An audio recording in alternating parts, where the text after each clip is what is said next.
Welcome, ladies and gentlemen, brothers and sisters. My name is Will Keller. Thank you for your time and attention. I want to thank James and Joe for giving me the opportunity to present this information today. My website is Natural Freedom League, and I'm excited to present today. So let's get into it. The title of my presentation is Revolt Against the Modern World and the Return to Nature. Now, this is a big title. There's a lot of preconceived assumptions that can go with this title, what people think it means, but we're going to take it piece by piece, and I'm going to simplify the profound. The artwork is fantastic. This was created by Sarah Cross, so I want to give her a shout out for the graphic illustration, and it definitely portrays a message that I'm going to convey today. So thank you, Sarah.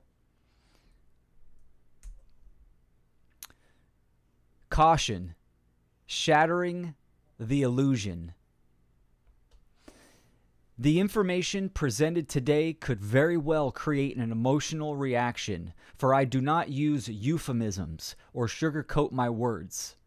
This information will challenge what you believe and may be uncomfortable, but this is where change lies, and growing pains are a part of growing up. Thank you for your time and attention. It's good to recognize and acknowledge rising emotions, but don't let it control your thought process. Use logic and reason. Just take the information as I'm presenting it. Later on, you can apply introspection, maybe watch it again, and kind of consider the information, right?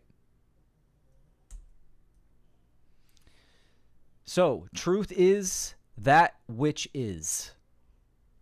Truth matters. Truth is objective and is simply that which has occurred in the past and is occurring in the present. The truth is not relative and is not based upon human perceptions. It is independent and can be discovered, understood, and our subjective perception can align with objective truth in reality. This is the prerequisite of seeking knowledge and wisdom. To learn anything, you must accept that there is truth at hand, that you can get to truth. Truth has a very woo connotation, and a lot of people think it is relative. My truth, your truth, his truth, her truth, when in fact it is simply that which has manifested, that which has occurred and is occurring. We can come to know this. So, shift happens. There is a great awareness occurring. People can use logic and reason to discover what's going on in the world. Many cannot discern truth from deception, but there is also a feeling in our very being, one of disconnect. Most can intuitively feel in their heart that something is amiss. Why is it? What is missing? Is humanity spiraling with or against nature? People seek answers and crave connection, but from what source? The answers are available. In fact, just a shift of perspective can unravel the ropes of your worldview that bind you back from the truth and the mystery that has been awaiting your discovery. Will you respond with open-mindedness or just react comfortably to such blasphemy? As always, the choice is yours.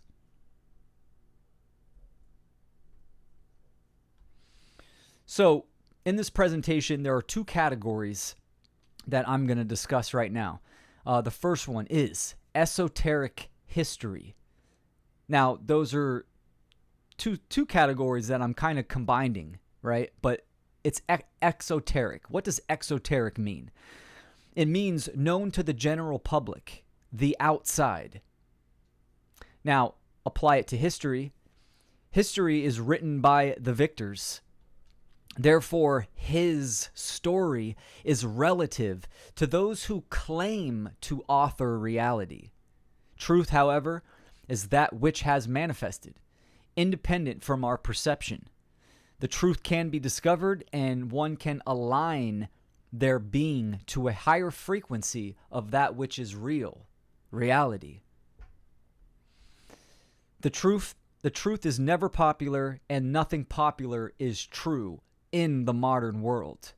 So the exoteric is what the majority of people believe, what they have been told.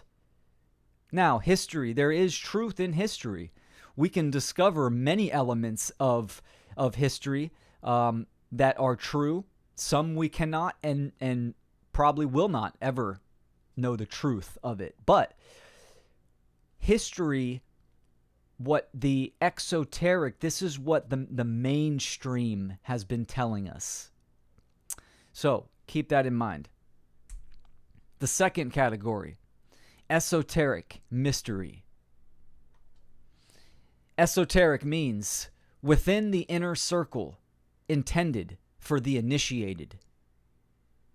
One can begin this process of truth discovery by seeking the mystery of nature. We can discover how reality operates internally, the human psyche, and externally, the manifested world, which both correspond and are reflections of each other.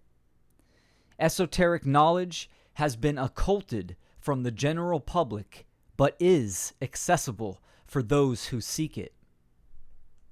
So the word occulted simply means hidden. Occultism. Oculus means hidden from the eye. This is what esoteric means. It's the bullseye. It's the inner circle. It's the inner core of information. If we want to discover truth in history or truth in reality, we need to seek the esoteric, which is also the mystery. It's being occulted from the majority of people. So, we're going to divide the title up into two sections. Here's the first, Revolt Against the Modern World, and we're going to define our terms and also talk about point of reference. So, revolt means to roll back, come to original point, return. Now, revolt has changed, and revolution comes from revolt.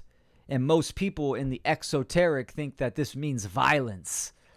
Revolution, which revolution just means going around in circles and circles. So simply put, revolt, to roll back, come to original point, return. The modern world means the present time, current condition on the planet, the human condition. So, roll back the human condition, come to original point. What is the human condition? So, I'm calling it the agenda against nature, and many others have recognized this as well. There is an overarching agenda that has been promulgated throughout the ages, which is the inversion of nature. The social engineers promote artificial and invert information of how the natural world operates. In every category of human society, the functions of the system are in opposition to nature. The majority of people have been conditioned their whole life with these false axioms. An axiom is a statement that is considered self-evident. Therefore, supporting and propagating these systems which contribute to human suffering. The word agenda means things to be done. What are the things to be done? It is to invert nature, which ultimately you cannot actually do, but you can control the availability of information. for the population, for human beings to take in. And they do that through the exoteric, the outer circle. So, this creates a power differential. The agenda against nature, the inversion of nature, it creates an artificial reality. The modern world is disconnected from the natural rhythm of life. Every part of society is manufactured to operate in opposition to the laws of nature by design. The inversion of nature through the guise of authority is for perception management and behavior control. These functions are constructs of mind. By design, the social engineers, now if you haven't recognized this already, that there are controllers in the world, there are people at the top, the very top of institutions, behind the scenes, that are controlling these institutions, right? The availability of information to create a power differential. This is all to control and engineer your perception. Our behavior is dictated by the information that we hold in our mind, that we have accumulated through life.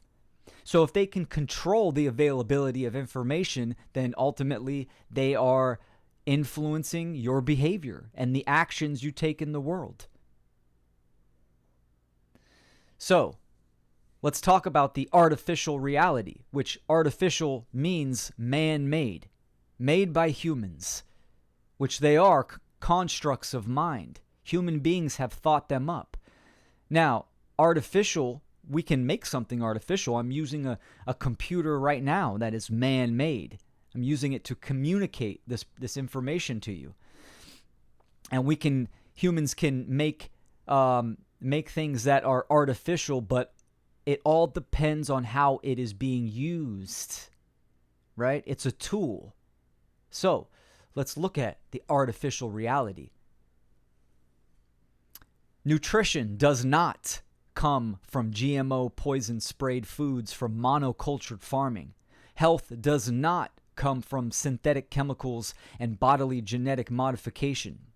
Education does not come from obedience, indoctrination camps called public schooling. Sovereignty and human rights do not come from government waving pad and a pen. The exoteric, the majority of human beings actually believe these axioms. They believe they are self-evident and they are true. We can see that because we can observe the modern world. We can observe the effects and see what the majority of people, human beings in the aggregate, the actions that they take totally support all of what I've just stated. When in fact, this is all artificial and goes against nature. So, why? The most important question. Why? This gets down to the causal factors. Let's work our way there. So, let's talk about worldview. A worldview is one's perception of reality and how it operates. A worldview is based upon information one has obtained from either direct experiences and or secondhand knowledge. All behavior is based upon your worldview. Therefore, it is extremely important to have an accurate perception with a continuous effort to evolve your worldview. By shifting your perspective, you can change your perception drastically for either negative or positive.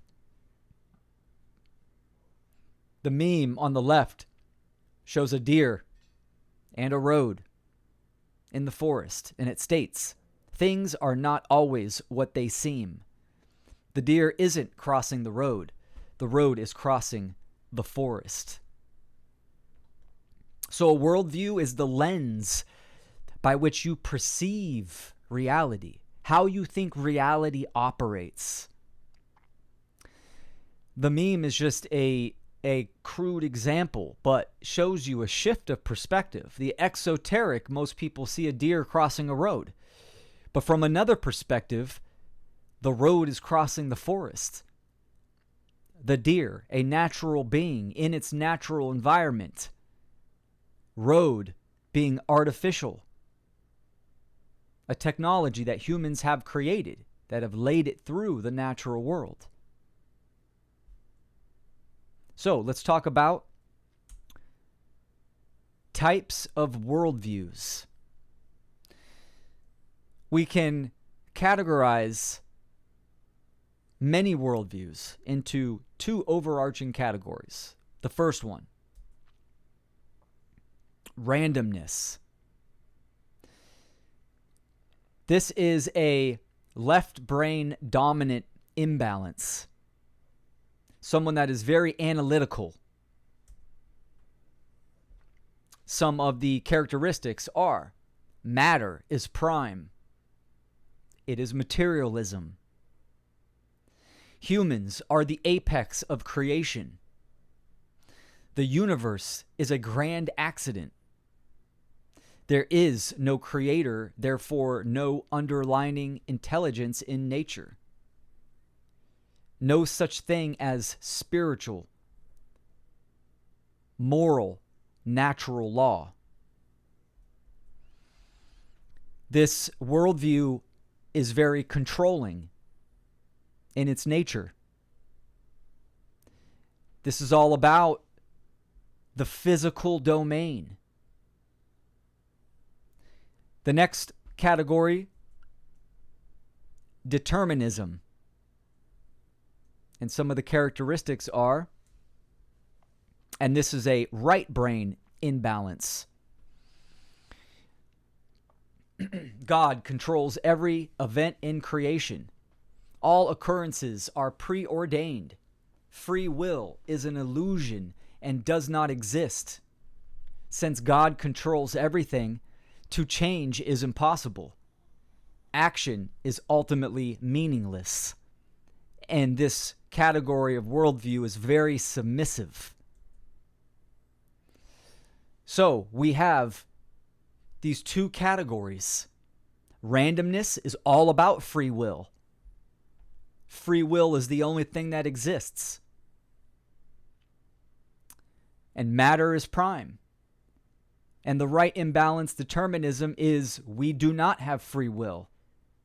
The deities of the cultural religions, whatever that may be, there's all kinds of them, but everything is in order and is preordained. Both of these are imbalances.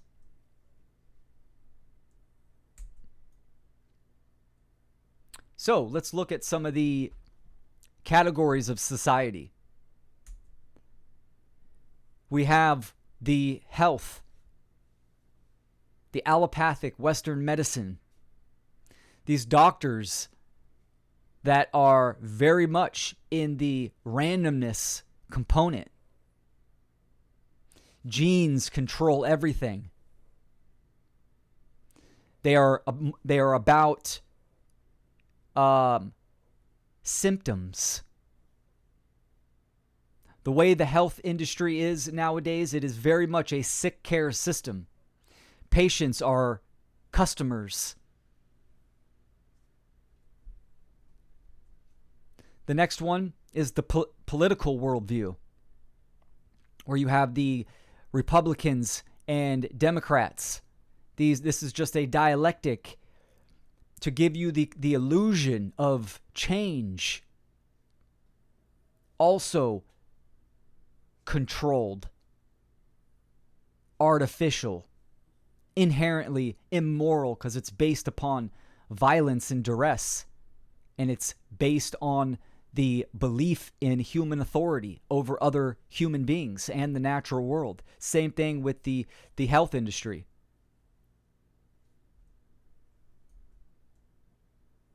The next one is the the cultural religions. These are the Abrahamic religions, Christianity, Judaism, Islam. This is part of the randomness component, that the deity from these religions control everything.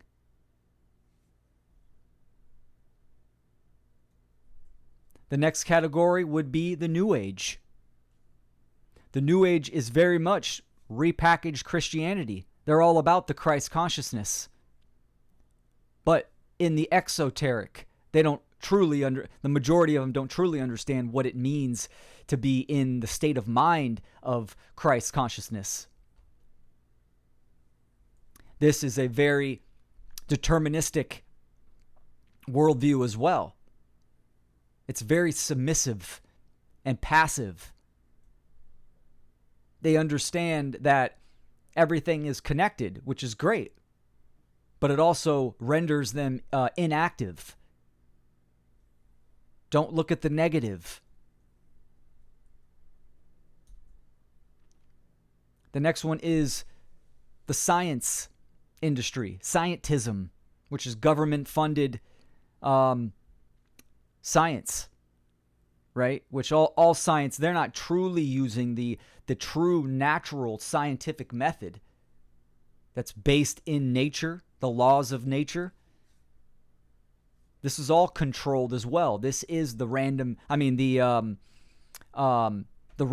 component, that genes and matter is prime. This is why they seek dark matter. They remove the ether. And the next one is the monetary, is money.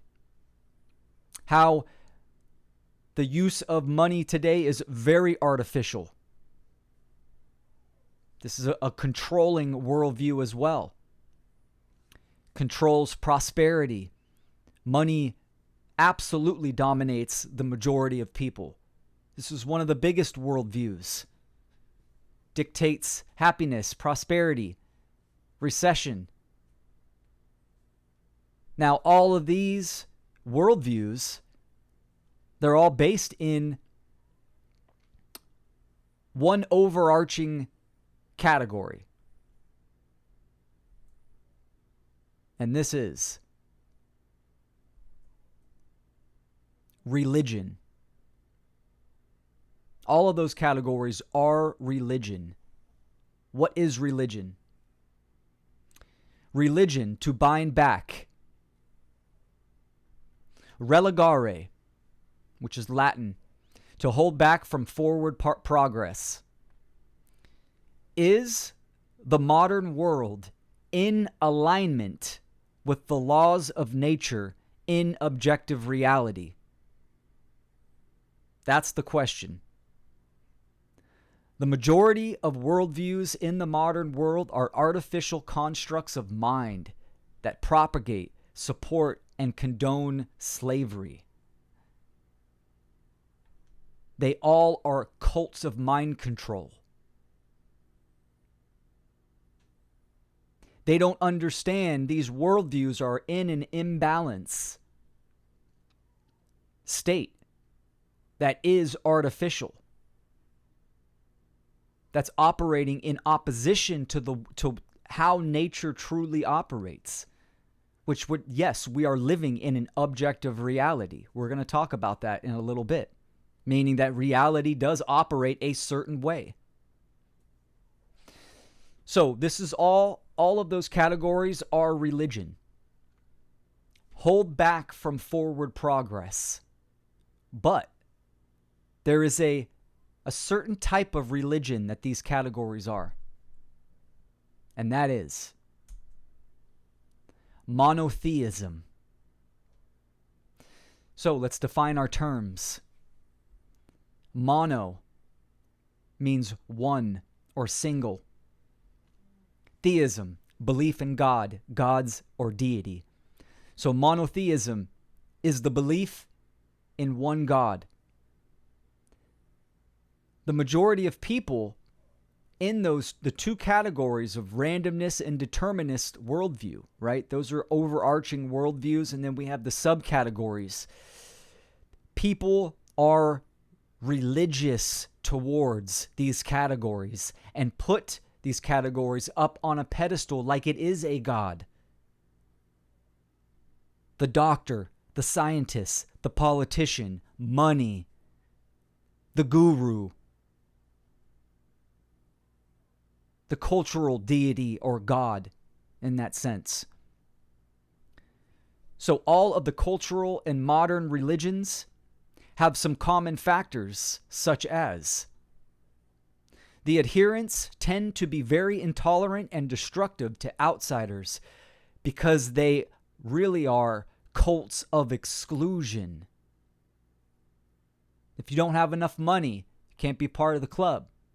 If you're not a Republican or if you're not a Democrat, then you can't be part of the club. Same with the cultural religions. Islam accepts everyone from all faiths.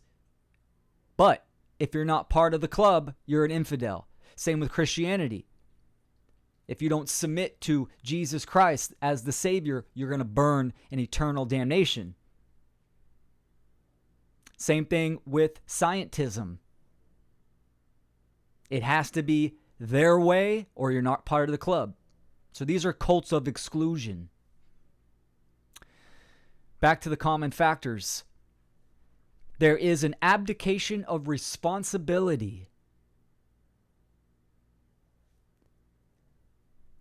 The doctor knows best. Trust the experts. I don't have to look into it.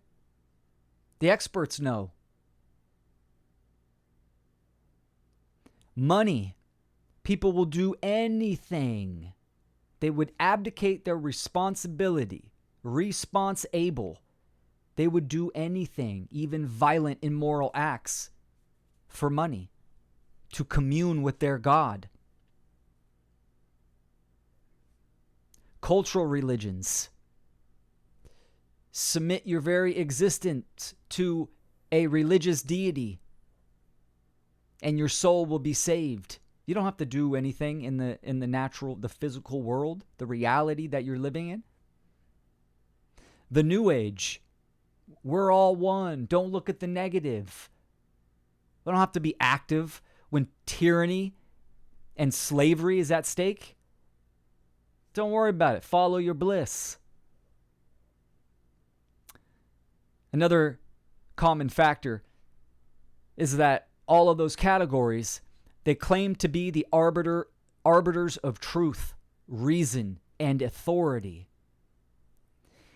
If you want to be spiritual or commune and have a connection with the natural universal spirit, you have to go through a priest or a rabbi. Science has it all figured out. And if it's not part of their agenda, then it's woo-woo and it's bullshit.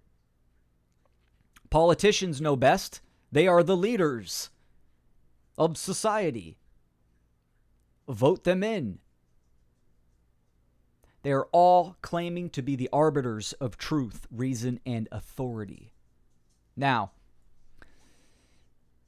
the next category of monotheistic religion is statism. The most dangerous monotheistic religion. Early monotheism laid the foundation for government, which is the religion of statism. This dominant dogmatic illusion is the mono-mind virus that plagues humanity, propagating the belief in human authority over the natural world.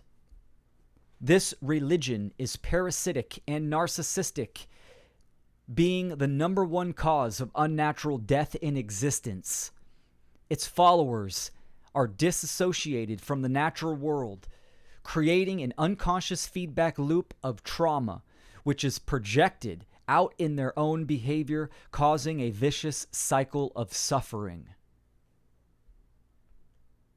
Now, we talked about some of the common factors of those categories: being the arbiter of truth, reason, and authority. This is how we have statism, is because the majority of people have an artificial worldview and think that there is validity in government or in these institutions. That health comes from the allopathic Western medicine that's only strictly focused on the symptoms and not on healing. So early monotheism laid the foundation for government. Just as there was a transition in the past where the monotheistic religion slaughtered a whole bunch of people to impose their will and their worldview on others. That was a transition, similar to how we are transitioning right now from traditional government to a corporate feudalistic society. The graphic was done by Sarah Cross as well. Beautiful artwork. Shows slaves at the bottom, police with the whip, the doctor, the politician, the priest. All of these institutions are artificial and not for prosperity of humanity. You think they care about you? We need to see the patterns, people. We need to connect the dots and get down to causal factors. So,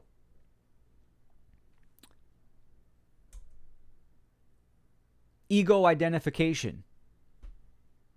Most people are ignorant to what it means to be human, believing they are their personas, occupations, cultural status, and ideologies, unbeknownst of their true potential, which is infinite consciousness, having an experience to evolve the soul in harmony with the one great spirit.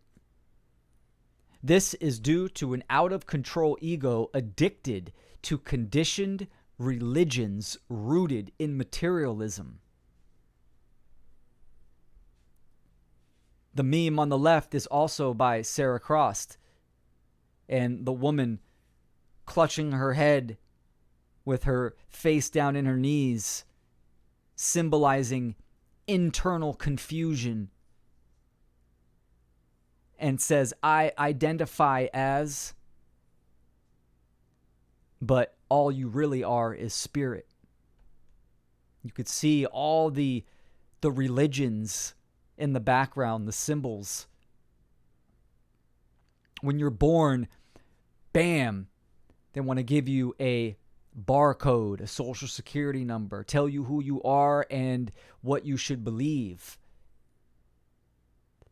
We can see nowadays, even in the in wokeism, where you can choose your gender, what do you identify with? This is a disconnect, a disassociation from the objective, natural world. The ego is all about the self. I do not promote the destruction or the death or ego death. It actually doesn't exist. But your ego is one part of you. Same with your higher self. And those need to be in balance and in harmony. Right now, people identify with the material realm and identify with the ego, which wears masks, personas, and all of this. So what does it mean to be human? That's a huge question I think people don't even consider. We're gonna touch on that a little bit later. So there's two systems that I want to talk about next, and this is symbiosis and parasitic. So the first one, symbiosis. Sim, together. Bios, life. Symbiosis is operating in harmony with the laws of nature, with balance and connection. We can see this in the natural world. In nature, it's always striving for homeostasis and normalizing in a system of symbiosis. The second one is parasitic, from parasitus, one who lives at another's expense. The social engineers are a parasitic class that thrives from humanity's ignorance. So these two systems, apply it. Apply it to yourself. What do you believe? How do you think the world operates? And then look at these categories, all of these facets of society and how it operates. Does it operate in symbiosis with nature, or is it parasitic? And all of them that I've stated today are all parasitic systems. One who lives at another's expense. Take, take, take. The only reason why this happens is because of humanity's ignorance. The word ignorance means lack of knowledge. So, let's move on to some of the causal factors. Because the solution is always in understanding the problem. So, we need to ask ourselves why. And this leads us to the next category. The return to nature. So, let's define our terms. Return means turn back to. Nature is Commission, pronounced nature, NTR, which means creator. The return to nature is embodying and a holistic perspective of reality based in objective truth and the laws of nature, natural law. To connect to that which is moral and align oneself to the natural universal spirit. To serve truth with principled actions. The return to nature is unity consciousness. As I think, so I feel, and so I act. The return to nature does not mean reverting to the past. Does not mean the destruction of technology. It means becoming in alignment, in symbiosis with the natural world. The natural world is not man-made. It is part of source, of creation. Nature is the creator. So unity consciousness means your thoughts and emotions and actions are in alignment. So in the beginning, the artwork, by the way, is by Sarah Cross. It states truth. It's got the seed of life on there, and it's got the triangle, which the seed of life represents natural law, the principles, the laws of nature. And the triangle represents unity consciousness with thoughts, emotions, and actions. So early on in this presentation, I talked about a shift in perspective. This is what this shift is. Introducing animism. So, let's define our terms. Animism, from Latin, anima, or animus, meaning breath, soul, spirit, life force, consciousness. Animism is a holistic state of being, an operating system that perceives reality from consciousness, universal life force, energy, and the governing laws of nature. Animism is building a personal relationship with natural laws by becoming a conscious co-creator. Animism is personalized evolution towards symbiosis in nature. Now, animate and animal come from anima. It means to have a soul. What does it mean to be animated? It means to be alive. You're endowed with breath, life, spirit, life force, consciousness. So animism is also synonymous with paganism, but I'm deliberately choosing animism because it is very descriptive of exactly the perspective that we can utilize. Animism is a default perspective. Children are animists. Very early on, they see life in the natural world, life in everything. They don't have the programming and the conditioning from these artificial worldviews. So, one other section that I want to talk about is the Anima and Animus. So this also has a representation in the natural world, in the macrocosm, the universe. The anima being the divine feminine, representing life. The animus being the divine masculine, representing meaning. They come together in the microcosm, in the human psyche. We also have an anima and an animus. This is in the unconscious mind. Most people have heard about doing shadow work. This is what we need to dive deeper into. The exoteric is, do your shadow work. Look at your trauma and the insecurities that you have accumulated through life. And yes, we need to do that. Absolutely. But going deeper, we get to the anima and the animus. Now, the anima is the feminine and the animus is the masculine. These are both, they correlate to mother and father. A lot of the shadow work has to do with our childhood. A lot of traumatic experiences and false worldviews and false axioms have been instilled in our childhood that we need to reconcile. Now, the anima is related to mother, meaning the relationship that you have with your mother is going to form the anima within your psyche.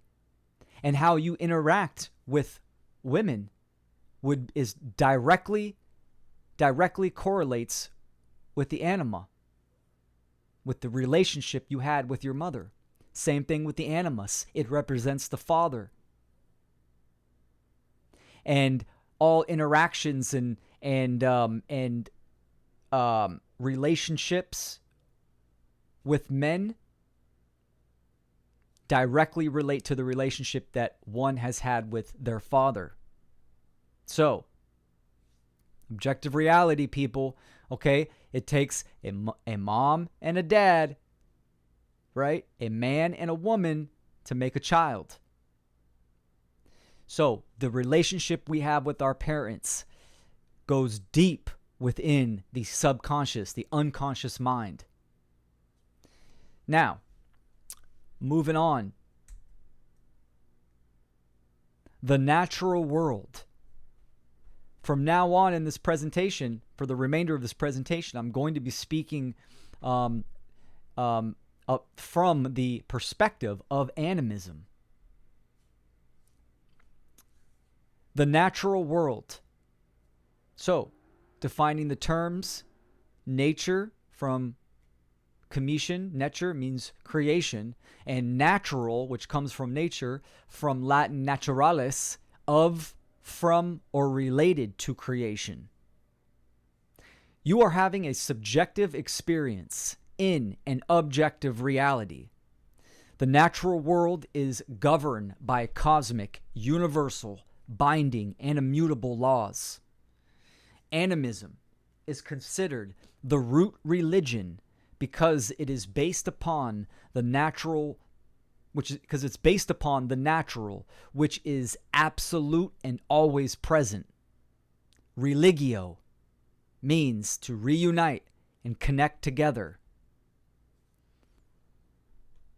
So we talked about religion earlier, and yes, religion does have a positive connotation in its etymology, and that is religio. Religio, to reunite, to connect together.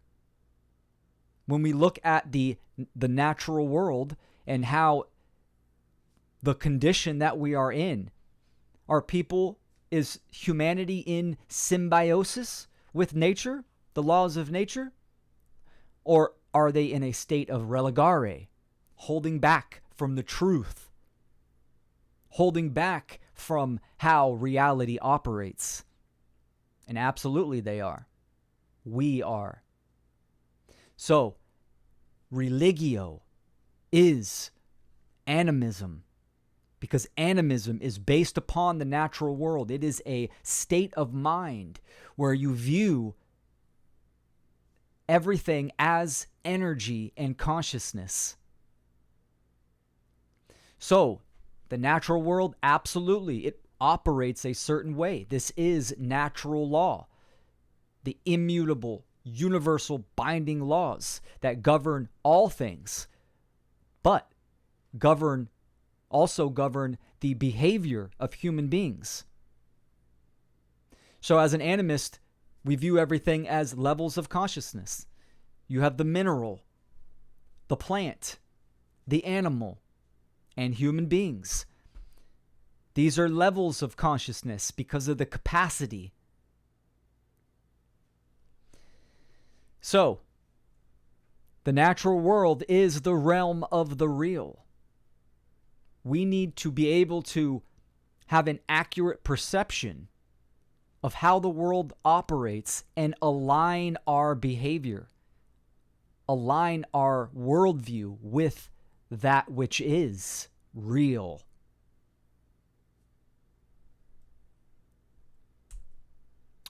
So, anima mundi means living nature, soul of the world. Nature is a dynamic, creative intelligence, the underlying living field of consciousness and energy that is in continuous communication with us to reconstruct and reorganize according to the laws of nature to give us the experience we have chosen. There are patterns in the natural world. We can see the communication if we seek and we dive into the esoteric. There is a vast amount of information on how, what, why. This is called occultism. Hidden knowledge of the self, the human being and how it operates, and also the natural world, the laws of nature.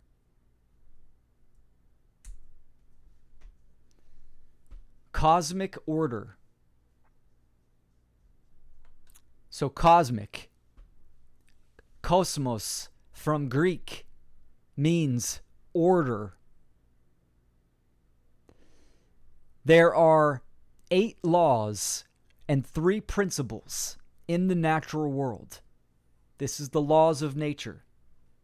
The natural cosmic laws are mentalism, correspondence, vibration, polarity, rhythm, cause and effect, gender, and care. An animist studies the correlations and the correspondences between these 8 laws. We need to do this. We need to understand these principles and apply it to our life and come and build a personal relationship with these principles for a deeper understanding. From the three principles arise all the infinite variety of combinations of manifestation. 1, consciousness. 2, energy or motion. 3, substance. Our thoughts create motion or energy, which manifests. Consciousness and energy can be looked at as the unseen realm. Substance or matter is the physical domain. They are not separate. They operate as one unit, one system. But we can categorize them to get a better description. But a description is not explanation. This is why it is up to every individual to understand these laws, these principles, and see them in operation in the natural world, in one's own life. And we can do this from the animistic perspective of viewing everything from energy and levels of consciousness.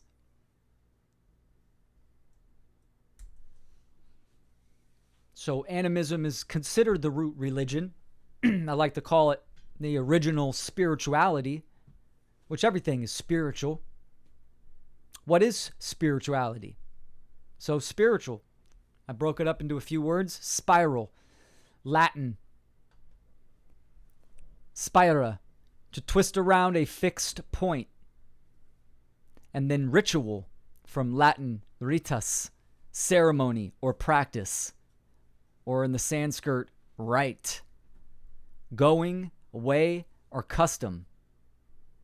Being spiritual means one understands natural law as the fixed point of creation, and daily habits will advance or decline one's personal evolution. Life is not linear. It is a spiral, like the golden ratio in the natural world. Our thoughts, emotions, and actions are either in harmony or in opposition with nature. The consequences are inevitable. Meaning that what you do on a daily basis accumulates and dictates our level of spirituality. That's why it's good to have discipline. Everything is a spiral. Like the vortex or the toroidal field. Now, life is not linear. It's not a passing movie. Animism is all about engagement. It's all about action. You have the free will choice to choose in life. And those choices will interact with the laws of nature to influence and deliver an outcome. When we talked about the worldviews earlier, about randomness and determinism, and the answer is that it is both as one. Free will and natural law. Free will is the randomness component, and natural law is the deterministic component. You are free to choose whatever you wish, but you will not be free from the consequences of your choices. So, mythology. It's ancient. It's been predominant in animistic culture and pagan culture.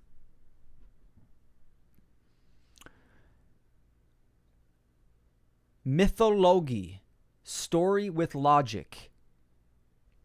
Many past cultures used mythos as an oral tradition to pass knowledge through the ages. These stories are representations of natural forces and aspects of consciousness that can be utilized for self-development. The gods, goddesses, planets, signs, symbols, and events are not literal. They are allegorical, metaphorical, and archetypal, which bypass the ego and resonate within the subconscious mind, making them timeless as well. Using logic and reason can decode the contained gnosis and reveal correspondences within human psychology and the laws of nature. So, we can see this in the cultural religions. The exoteric. The majority of people think the holy books are literal representations, when in reality they are allegorical, metaphorical, archetypal. It's astrotheology as well, talking about natural forces and the self. Mythology is ancient. Cultural religions have bastardized this and inverted mythology. The cultural religions started to use written language. They started writing down their knowledge, which took away from the oral traditions, because when you have an oral tradition, it is passed from lip to ear, meaning that the one speaking it has an understanding of natural law, of the natural forces and the self. So, moving on. As above, so below. As within, so without. The universe is holographic in nature, meaning self-similar, on the macrocosm and the microcosm. The planets and stars are aspects of our psychology. The earth is similar to the human vessel. The heavens above, the constellations, the zodiacs, these are all part of mythology. These are archetypes of the cosmic mind, but also are the same with our own psychology. The earth is very similar to the human being. As above, so below. We can see in the pictures. Going left to right. This is a lung. This is a tree. In the middle, we see the golden ratio, the spiral, the toroidal field, the universe, the fingerprint, a plant, a shell, a wave. The next image on the right, we have the tree of life, the human placenta, tree stump, fingerprint, lung, tree branch, leaf veins, human veins, river network. The point of this slide is the pattern recognition is unlimited of the correspondences in the natural world, macro to micro and vice versa. We can see for the earth with the seasons, it's like the oscillation of a respiration, breathing in, breathing out for the human being. We can see that mountains are like the fixed points of our bones.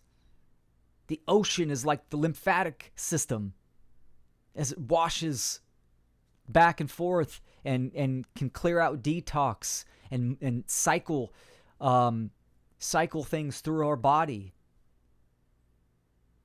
There's so many patterns that we need to seek and understand. This is what atheists refuse to see, which atheism is also a religion as well. It's the religion of atomism, of materialism. but they haven't seen these correspondences with the greater natural world and the individual. We need to study this. This is what an animist understands as the foundational operating system, the worldview, that there is interconnectedness. And we can utilize this for self-development, to come to know ourselves, our psychology, how emotions in the body operates, and how the natural world operates in correspondence for sure. So, that being said, let's talk about the law of manifestation. If we don't understand this knowledge, which is the elementary, the elements, the foundation, if our foundation is flawed, then we're going to have a faulty building. If we don't understand this basic knowledge of nature, of creation, and of ourselves, we are creating, or because we don't know this information, as the exoteric, we are in a human, the human condition is slavery, bondage, and control, and will get worse because of the law of manifestation. Humans say they want change, and there are requirements for manifesting the conditions we say we want. Animism is a proactive and practical operating system that involves action. A simple example is the old adage, you reap what you have sown. You get what you give. I think in ancient times, I think farmers were the first philosophers.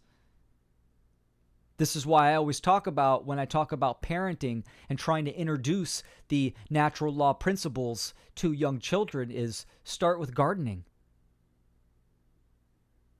It's hands-on, it's proactive. You can be engaged. You can work with the natural principles. You can see that if you plant carrots, you are going to get carrots. You can see the seasons, the cycles. You can see gender in the seed and the fruit, the seed and the flower. Cause and effect. Mentalism, polarity. So let's define energy. From Greek, ergon means deed. Karma from Sanskrit means to do. So, the law of manifestation is based upon actions. The New Age movement focuses on emotion. It's all about how you feel. When how we manifest is based upon the actions that we take. Our act, ion. Act means to perform. Ion means energy. Or ion, your focus and attention. So, our condition in the world right now is one of slavery. Why? Because we do not understand this foundational information. Therefore, the majority of human beings are in an artificial worldview, and it shows in their behavior. They are immoral, supporting and condoning the system of control and the system of slavery.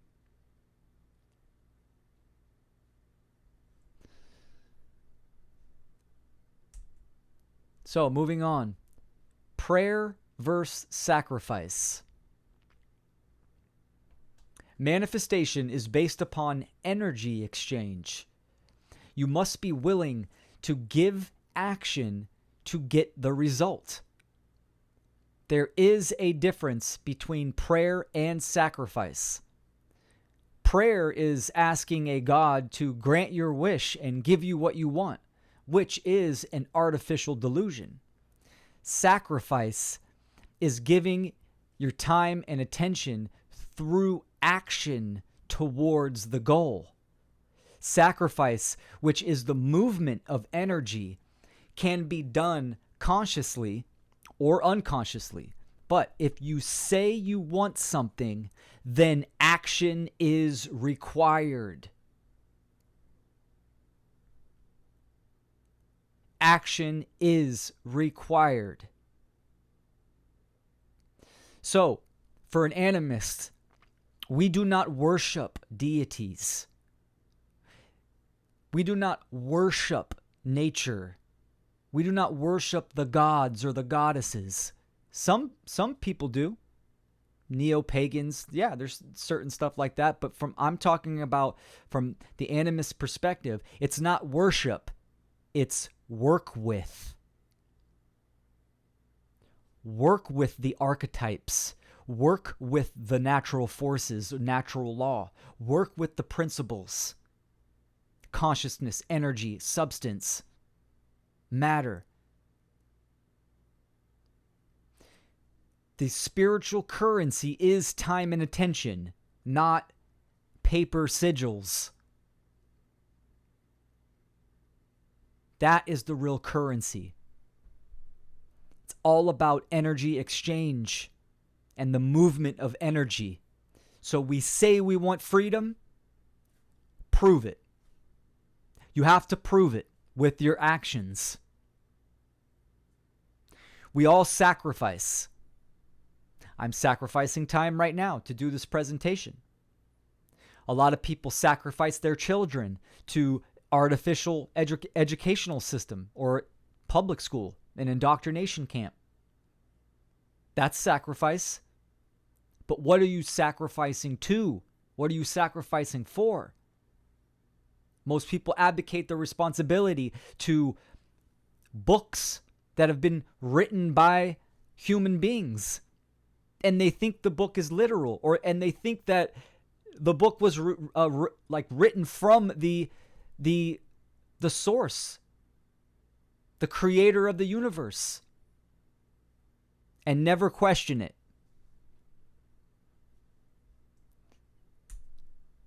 So, universe.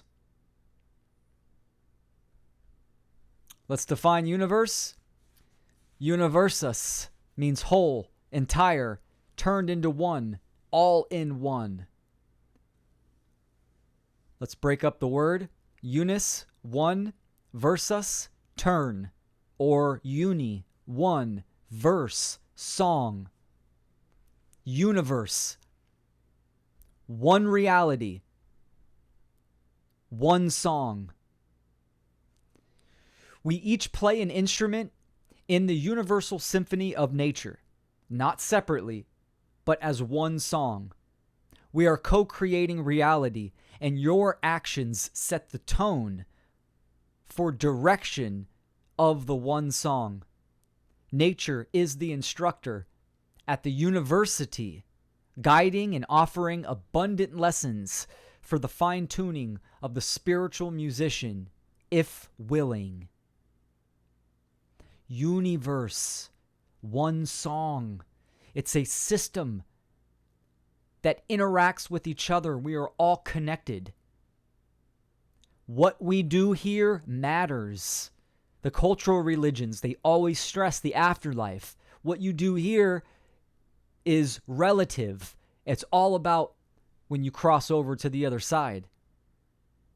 But what you do here and now is the purpose, is what matters. Your actions. Relativity is a bane on humanity.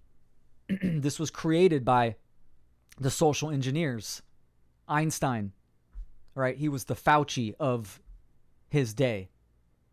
The Dr. Fauci of his day, right? With the theory of relativity. Even Nikola Tesla said that Albert Einstein is a quack and the theory of relative is malarkey.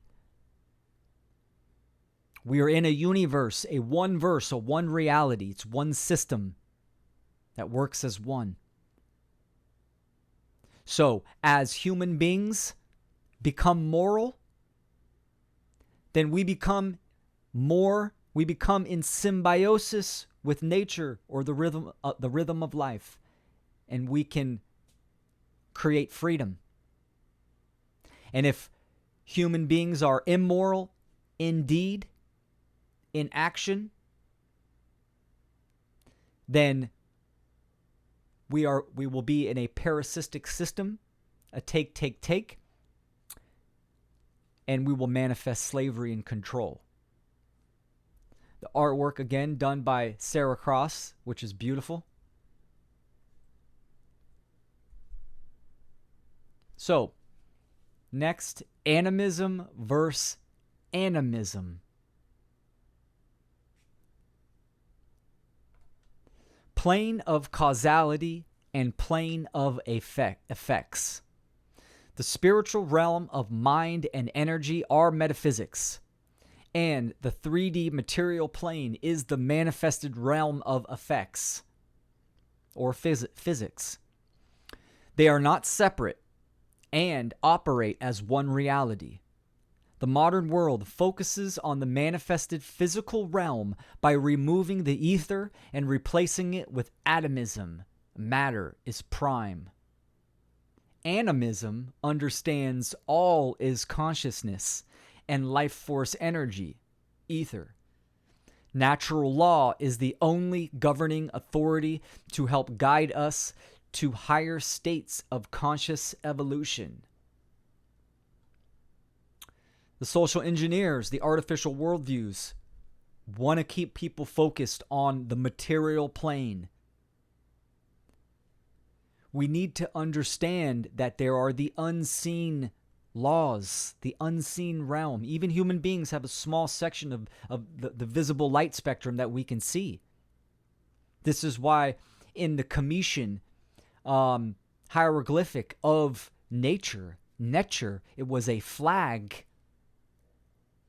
symbolizing the flag that stands and is ever blowing in the wind. Natural law. Wind is unseen, but yet you can see the effects of the flag blowing.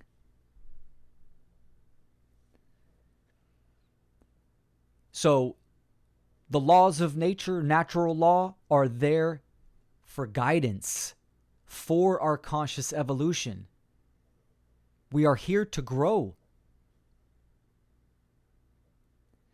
And the social engineers see this as constraints. They want to be demigods on this planet. The parasites that feed off our energy, off humanity's ignorance. So, the ether in the scientism category, right? They're seeking dark matter, and they never talk about the ether. This is why you don't have in public schools, they don't stress the works of Nikola Tesla or Walter Russell or Boscovich. They don't get into these type of people because these people understand that there is an ether, there's a life force energy that is all around us and connects all things. That's in constant communication. So, their great reset versus the one great work.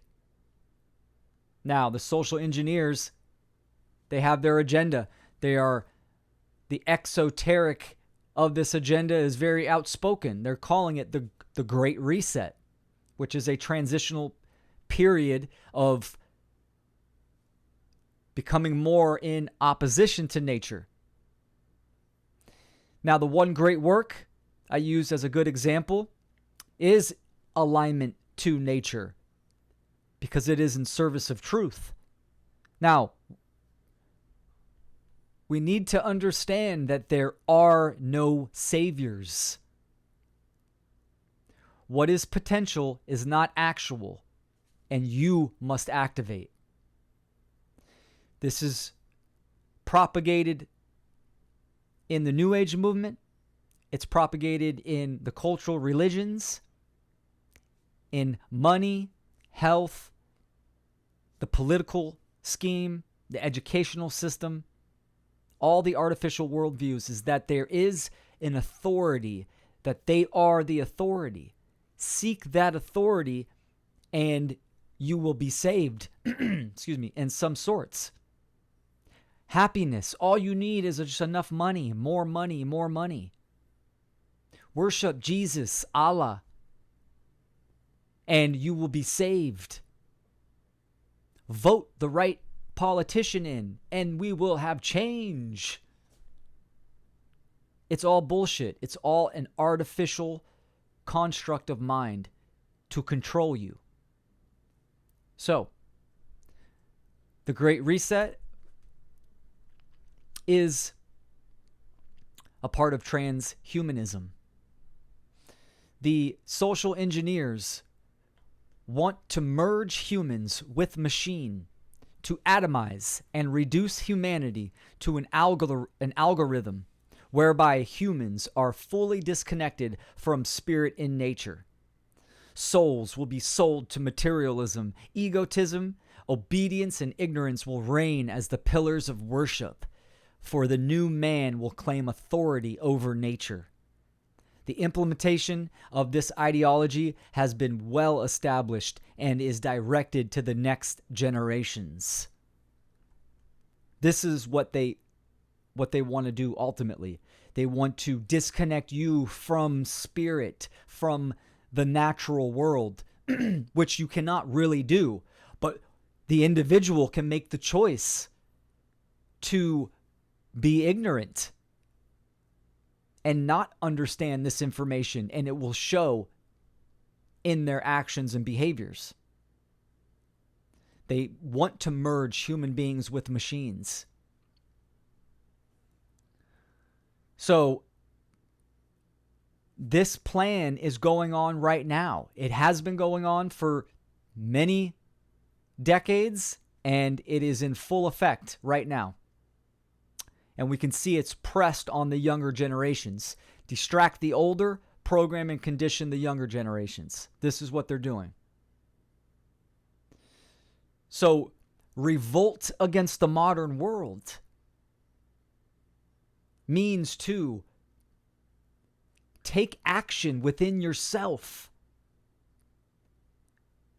and do not turn away from the artificial worldviews, the immoral actions, and look towards what is real, what is true, and what is moral. So the quote down at the bottom, Homo Deus, man is God. This is what they want to do, the social engineers. They want human beings, man, to be God. All the cultural religions, their deities always has a human element. This is part of Homo Deus. So, moving on to Animism and Anarchy. So, Animism and Anarchy are synonymous. Both inherent natural states of being. They are based in objective truth, personal responsibility, accountability, decentralized anti-system, and both are highly criticized in the modern world. Animism is a mindset of sovereignty, engagement, action, and evolution under natural law. Anarchy is the state of freedom, whereby humanity is moral in action under natural law. Now, the operating system, the worldview of animism, can absolutely be utilized for self-development. Animism is also the default state. It is inherent. It sees everything as consciousness and life force energy. It is based in the natural, in objective truth. It is very much about sovereignty because it's all about your personal evolution, your personal relationship with natural law, nature, and our fellow beings. Anarchy, which the definition of anarchy means without rulers, without masters, and without archon, ruler. What is the state of, or the absence of, rulers and masters? No masters, no slaves. It is the state of freedom. So animism and anarchy both understand that natural law must be understood and acted in harmony with.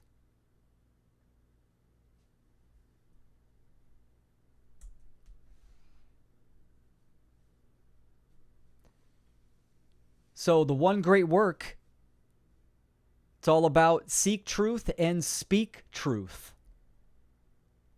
Animism is the great work, which is the internal process of working with the aspects of consciousness and natural law for self-discovery and self-mastery, seeking the mystery of oneself in nature. Seek truth, seek the esoteric, the mystery, the my story of oneself, because it is about you and what you condone, and your actions will either advance the condition of slavery or move towards freedom. We need to seek the mystery of nature. This is an ongoing process. You can constantly develop a deeper understanding of natural law principles. Apply them to your life instead of just knowing a textbook definition. Relate to them. See it in operation, in communication, in the world. The one great work is service to truth by acting in the external world to influence change towards symbiosis and freedom. Understanding the universal life force that connects all as one. The great work is the internal process, and the one great work is the external process of using your voice.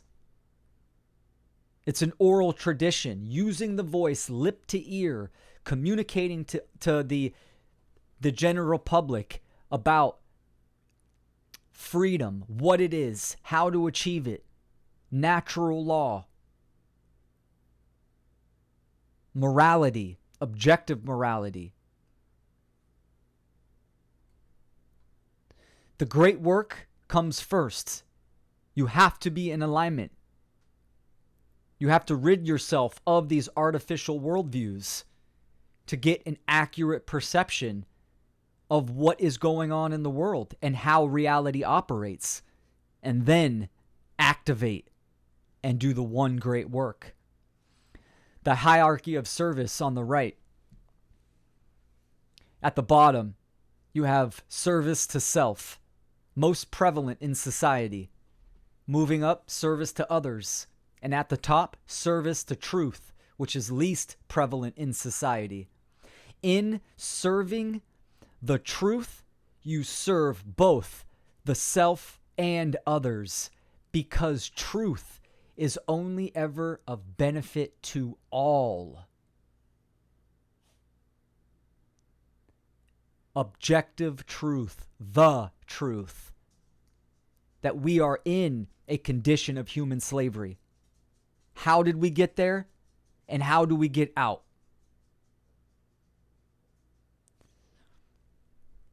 So, we can do that. Earth and heart. And I underlined art.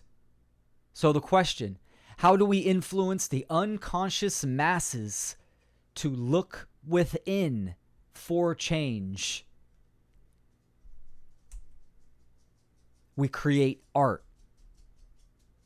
Change must occur in the mind, and we can spark that change through the heart via inspiration by utilizing your own talents and attributes to express the message of true freedom in a multitude of art forms. This requires being literate in the modern day and being connected to yourself. Just as nature expresses beauty in unlimited forms, you can create change with your will. So we need to understand that you can't force someone to change. You can't force someone to do that internal work. So how do we influence? We create art. This is what the human being is separate from animal, plant, and mineral. We have the ability, the capacity for logic and reason, and to create art. Art influences the heart. So we need to understand that. How do we do that effectively in today's age, in the modern world? We need to understand technology. An animist is not against technology. It depends. We understand that it is a tool, and it matters on how you use that tool. Are you using it to create symbiosis or parasitic control and slavery? Are your actions moral or immoral? So to communicate effectively, we need to understand the tech. And this is understanding how to make presentations, write a book, music, and get it out to thousands and thousands of people.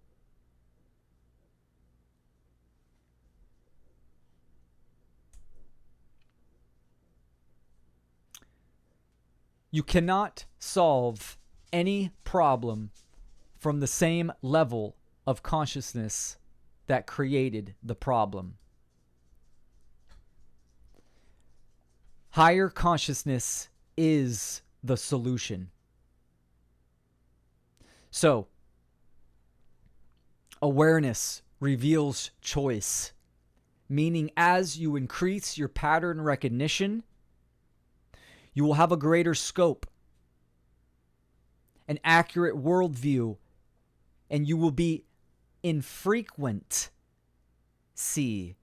with truth, that which is, and this will reveal choices.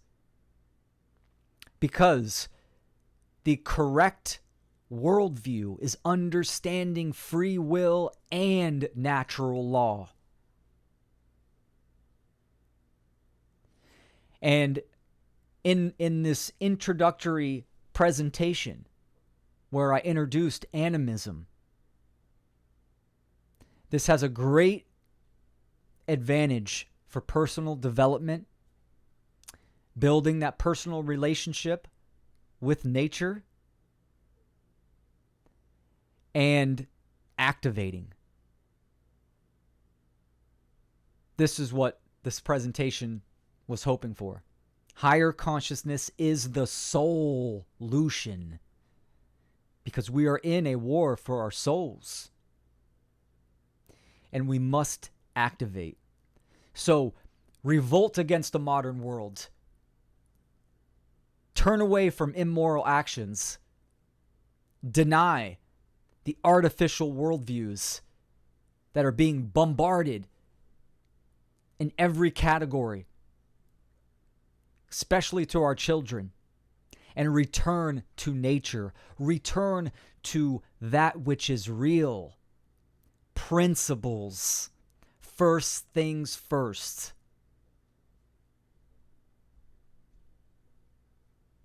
That is my presentation, ladies and gentlemen. I want to thank Sarah Cross for the beautiful artwork. I want to thank James and Joe again for giving me this opportunity, and for the viewers. Thank you so much. You can find all of my links on Linktree under Will Keller. This presentation is part 1. There is a second presentation. I highly recommend that you check that out. I'm going to go in depth in animism and other related topics so that we can start that individual journey of returning to nature, returning to ourselves, and discovering the real. So, I appreciate you all. Thank you for your time and attention. Seek truth and speak truth. Agape.